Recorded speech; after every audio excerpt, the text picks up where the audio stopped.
Sit back, relax, and enjoy listening. Breakfast slowly comes to an end. SV quietly sets her fork beside her plate. I'm done, SV says softly.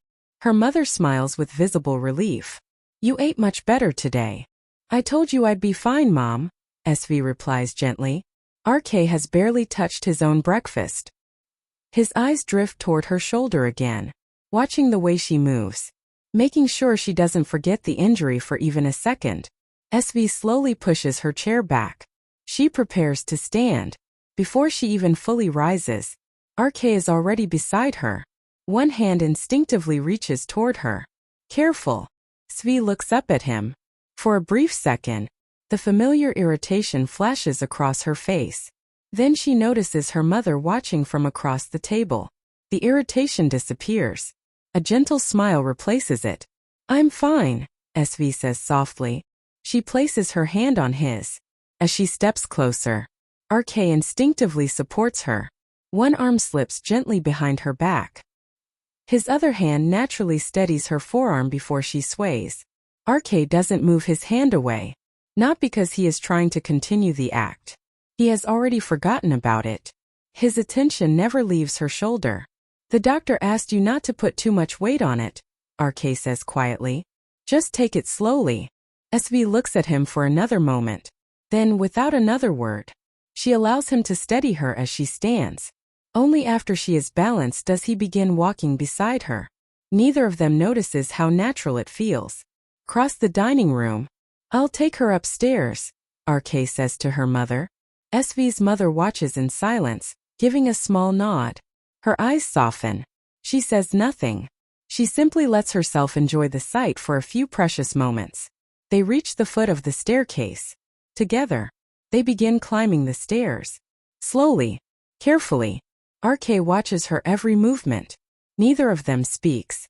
The only sound is the quiet rhythm of their footsteps. By the time they reach the hallway, SV glances back over her shoulder. Only after she is certain her mother can no longer see them, SV immediately withdraws her hand from his. The gentle smile disappears from her face.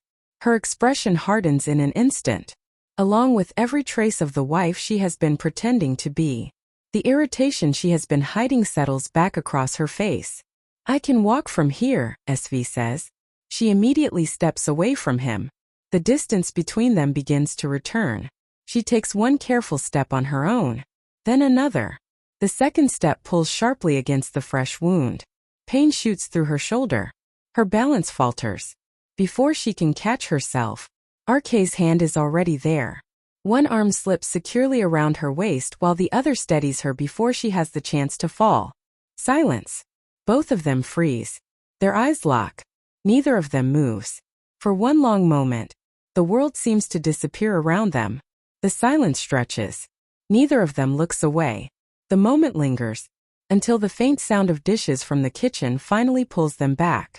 SV blinks, as though suddenly remembering where they are.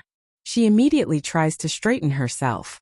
RK instinctively steadies her again, careful not to let her injured shoulder take the strain. Easy, RK says quietly. The word comes out without thought, without calculation, without remembering that no one is watching anymore. SV freezes. For a second, she doesn't pull away. She simply looks at him, still trying to understand. Why does he keep doing this? RK remains completely unaware of the question in her eyes. His attention never leaves her shoulder. He simply says, "Take your time." SV slowly comes back to reality. Her shoulder still throbs. Her body refuses to cooperate. RK doesn't tighten his hold.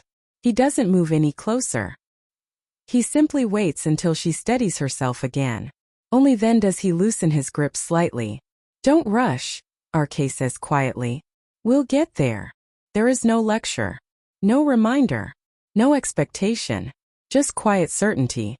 SV slowly lifts her eyes to him again. For the first time since leaving the dining room, she realizes something. Her mother isn't here. No one is watching. He is still standing beside her, still supporting her, exactly the same way, as though nothing has changed, as though he has forgotten there was ever anything to pretend. Something unfamiliar flickers through her thoughts. Before she can understand it, she buries it. Immediately, she slowly straightens herself, carefully slips out from beneath his arm. I'm fine now, SV says, her voice returning to its usual distance. RK doesn't argue. He simply nods once. Okay.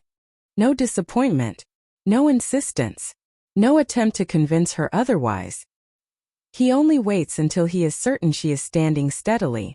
Then he quietly walks beside her again. Not close enough to crowd her. Not far enough that he couldn't catch her again if she needed him. The rest of the walk to the bedroom passes in silence. A silence that feels different now. Not because either of them says anything, but because for one brief moment, RK has forgotten there was ever anything to pretend, and SV hasn't realized it until now.